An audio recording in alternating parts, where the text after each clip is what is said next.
चंडीगढ़ से है, राजीव गुप्ता जी का मेल के जरिए है। स्क्रीन पर यहाँ इसको हम चेक करते हैं, फिर उसको एड्रेस करने की कोशिश करते हैं। इन्होंने मेंशन किया है इनका 15 साल के लिए इन्होंने 35 लाख का ये होम लोन लिया, जिसकी EMI ऑलमोस्ट 37,000 है। अब उसके इंश्योरेंस के लिए बढ़ना चाहते हैं। ये नो डाउट एक इंडिविजुअल की लाइफ में जो एक घर है सबसे बड़ी इन्वेस्टमेंट्स में शुमार रहता है, और फिर ऑब्वियसली जब इसके लिए लोन लिया हुआ है तो उस लोन की अपने आप में एक बड़ी लायबिलिटी है। अब उस लायबिलिटी को कवर करना बेहद ज़रूरी है, और ये सही दिशा में सोच रहे हैं इंश्योरेंस के लिए। बलवंत साहब, इस अहम पहलू को आप किस तरह से रखेंगे, क्योंकि आजकल काफ़ी कुछ ऑप्शंस अवेलेबल हैं इंश्योरेंस को लेकर, तो कैसे इसको कवर करना चाहिए? देखिए सौरभ जी, सबसे पहले तो मैं बधाई देना चाहूँगा राजेश जी को। वो एकदम सही लाइन पे सोच रहे हैं। हर एक व्यक्ति चाहता है कि मेरे जाने के बाद में कम से कम मेरे परिवार वाले लोग, जो मेरे पे लोग निर्भर हैं, उनको किसी भी प्रकार की तकलीफ नहीं हो। और कोई भी नहीं ये चाहेगा कि जिस घर में वो रह रहे हैं उस घर से बेदखल कर दिया जाए उनके फैमिली मेम्बर्स को।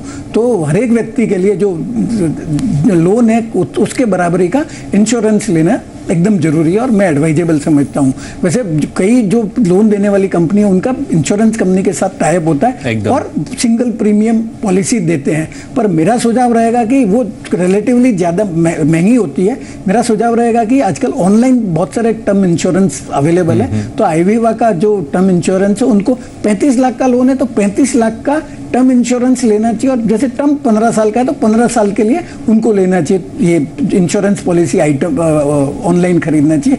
तो अगर 15 साल के दौरान अगर कुछ हो गया तो ये पैसा वो इनके फैमिली मेंबर्स है वो बैंक को दे सकते हैं। अच्छा बलवंत साहब, जिससे उनका लोन पूरा जी, जैसे आपने बताया, ये राउंड अबाउट जैसे कहा जाता है, एक थंब रूल रहता है कि ऑलमोस्ट जो भी इनका एनुअल पैकेज है उसका 8 to 10 टाइम्स तो ले ही लें, प्लस साथ में जो लायबिलिटीज हैं उसको भी कवर करते हुए ये टर्म प्लान के लिए आप मतलब बताना चाहेंगे इस तरह से इसको लेकर बढ़े, वो एक थोड़ा चीपर ऑप्शन रहेगा जो ऑनलाइन का रहेगा?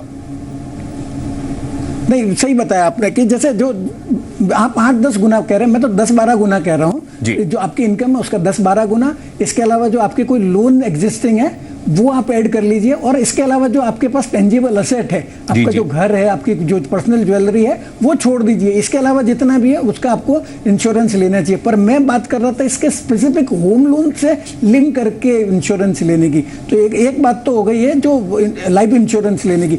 इसके अलावा भी मेरा सुझाव रहेगा कि इनको क्रिटिकल इलनेस भी खरीद लेना चाहिए। आईवीवा का अभी ऑनलाइन आया है, तो उसमें क्या होता है, अगर सपोज कोई बॉडी अपना मेजर ऑर्गन फेलियर हो गया, कैंसर हो गया, जिससे आप जिंदा तो है पर आप कुछ कमा नहीं पा रहे हैं, तो उस हालत में भी आपको अपनी EMI तो भरनी ही पड़ेगी। तो क्रिटिकल इलनेस के केस में क्या होता है कि जैसे ही आप पर्टिकुलर जो डिजीज है उसका डायग्नोसिस हो जाता है, तो इंश्योरेंस कंपनी आपको उतना पैसा, जो इंश्योरेंस है उसका उतना पैसा दे देती है। तो आप जैसे अगर जो लोन लिया है तो वो रीपेमेंट कर सकते हैं। और इसके अलावा मेरा सुझाव रहेगा कि इनको एक्सीडेंट इंश्योरेंस पॉलिसी तो इमीडिएटली ले लेनी चाहिए, क्योंकि सबसे ज्यादा प्रोबेबिलिटी एक्सीडेंट की वजह से डेथ होने की है। तो और ये बहुत ज्यादा महंगी भी नहीं है। राइट बलवंत साहब,